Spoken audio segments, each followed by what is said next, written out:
Hey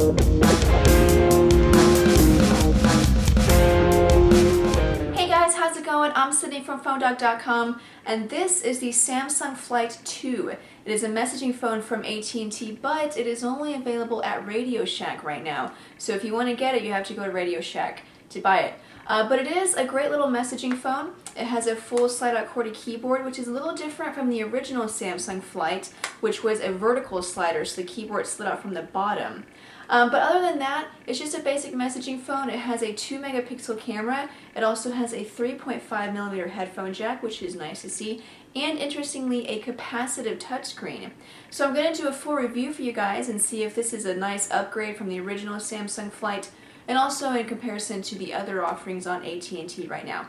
But anyways, the Samsung Flight 2, keep in mind it's available only from Radio Shack.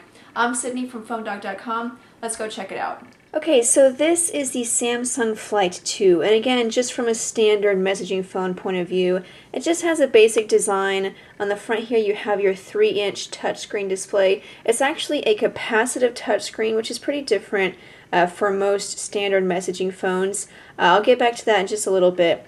Then underneath here you have your 3 buttons for talk, send, or basically phone functions, and then end and power, and then your back button.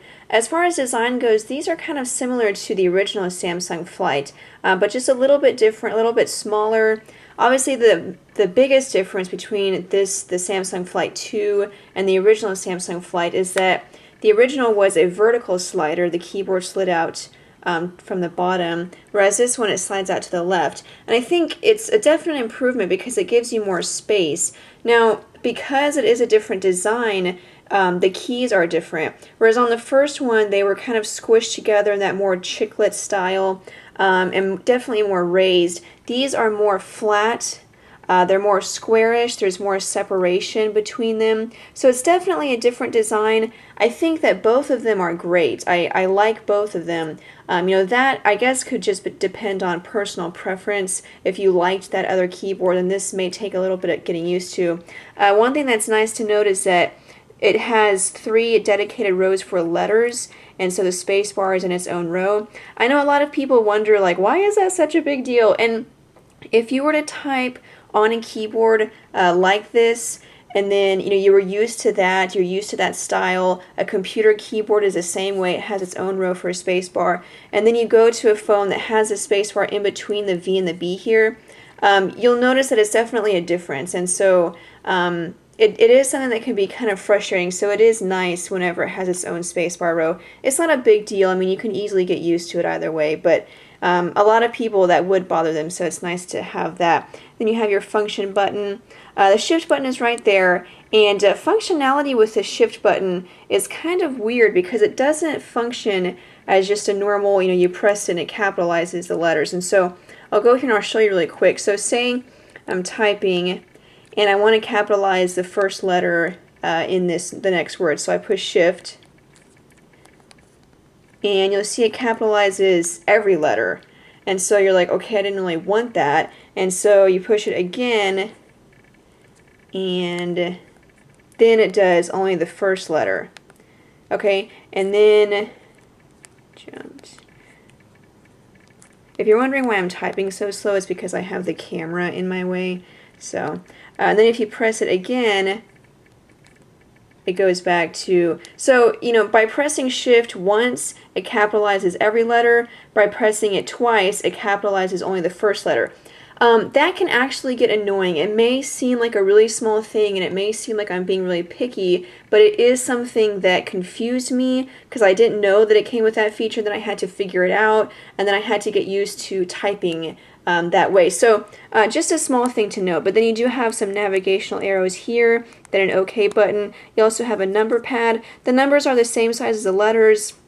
That could be a little difficult for some, but it didn't seem to be a problem for me. But overall, I think the keyboard is great, even though it's not as tactile and grippy as other Samsung keyboards. They're more plasticky. There's definitely good action on them, so they're pretty easy to type on. While we're talking about messaging, I'll go over to the messaging interface. You don't quite have threaded text messaging. If we go over here and you go to your inbox, it does show, so this was the same conversation, from the same person, and so it shows the message, and then you go and there's a message that came after that. So it's not quite threaded text messaging, which is kind of a bummer, but you can choose to list it by sender, message type, subject, or anything like that. So not threaded text messaging. Now, going back to the main display here, like I said, it is a capacitive touchscreen display, which is quite different from messaging phones, and I think it works really well. Definitely easy to slide through the screens, and using the menu and sliding through the menu was pretty easy. I didn't really have any problems with responsiveness, but one thing that I did notice that was definitely a problem is that whenever you can have these widgets on the different screens here, this is the widget menu bar, so you can choose from these and then put them onto the screen. So anyway, when I have these widgets here, and then when I want to slide to, say, the screen on this side, I would slide that way. You notice whenever I do that, it just moves that clock. And I didn't really want to. And, I wasn't pressing very hard. It's not like I, held down, did a long hold like I wanted to move it. I'm just sliding through. And so then it selected the clock that time. I went to clock options. So we'll do it this way. And if you go that way, it's not too big of a problem. That just depends on the way your widgets are arranged. But that's something that did become a problem. You'll notice it wasn't 100% of the time, but it was something to where I had to kind of find my own way to slide through, because if I, was sliding by starting on a widget, it would just move it over. So again, another problem, and hopefully it's something that gets fixed, or maybe a software update will fix that. But overall, the screen was alright. Going into the menu here, you'll see some of the multimedia options that you have. You do have AT&T SocialNet, mobile email, and so you can access your email from Yahoo, Gmail, Hotmail, AOL, AT&T. So definitely, a nice feature to have. Again, these are features that you'll have to pay for data. Then you have IMing, Yellow Pages. You do have a music player, and it has a 3.5mm headphone jack, which is very cool. AT&T Navigator. Okay, so moving on to the camera. The camera is right here next to the speaker grill, and it is a 2-megapixel camera. It does capture video. It also has 3x digital zoom, along with a couple of other features like face detection, geotagging, night mode. Also has a self-timer. So a couple of nice features there. And, as far as a 2-megapixel camera goes, it performed quite decently. I'm in camcorder mode right now. We'll just tab that to go to camera. And so you'll see some of the options here. You can change the resolution or go the self-timer. I do have a video that I recorded, and so we'll go to that, and I'll show you just a quick sample video. So you can see the colors are just a little bit washed out. Obviously, once you get closer, you'll notice that it's kind of grainy. Let's see, it went back to... you'll notice it's just a little bit grainy. Not the smoothest, but... probably for sending multimedia messages to others, just from phone to phone, quality will probably be good enough.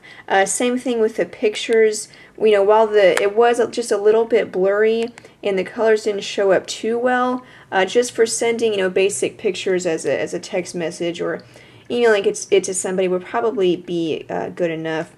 You do have a dedicated camera button, which is nice to have. You also have the screen lock and unlock key.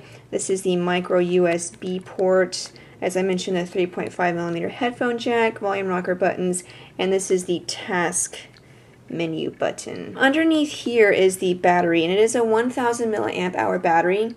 And so I got pretty good usage time out of it. Lasted about 5 days on standby and gave me almost 3 days of normal to heavy use when I was testing it. So take that off. You'll see it's a 1000 milliamp hour battery. Also underneath the battery here, you do have a actually it's right here. You do have a micro SD card slot. It doesn't come with a card, but it does support up to 16 gigabytes with a card, so that's nice to have, along with the 3.5mm headphone jack and the music player. All of that Comes together very nicely for a multimedia experience. I do like the design of the phone. You know, obviously it's nothing fancy and it's nothing that, you know, really stands out above anything else, but I do think it's a pretty nice design. It feels solid in the hand. You know, it doesn't feel cheap, doesn't feel like it's going to break. I haven't had any issues with build quality. The spring load here for the keyboard, you know, it's a little bit loose, but it really didn't cause any problems the way some of them can. And whenever I'm taking a picture, you know, it kind of tends to push up on the keyboard, but this one I didn't really have that problem, so I think build quality is great. So that is pretty much it, guys, with the Samsung Flight 2. Basically, you know, it's just a basic messaging phone. I do like the fact that it has Samsung's TouchWiz interface, so you have these widgets here that you can use. You can see you have a clock, you can go to messaging, but you also have calendar and notepad. This is actually a diet widget. Probably helps you track, you know, calories or something like that. Music player, calculator, Twitter and Facebook. So it does have some pretty nice widgets, and then you can, of course, have them on these 3 different home screens that you have. So just drag that out. So it's pretty nice. I definitely like Samsung's TouchWiz interface. So it's a Samsung Flight 2. It is actually available only at Radio Shack, and so I haven't heard anything of when it will be available at AT&T. Of course, there's been a few different rumors that it would be within the next few weeks, but nothing directly from AT&T. So right now it's available only at Radio Shack, and you can pick it up, guys. And there it is, standard messaging phone with a capacitive touchscreen, which kind of makes it stand out a little bit.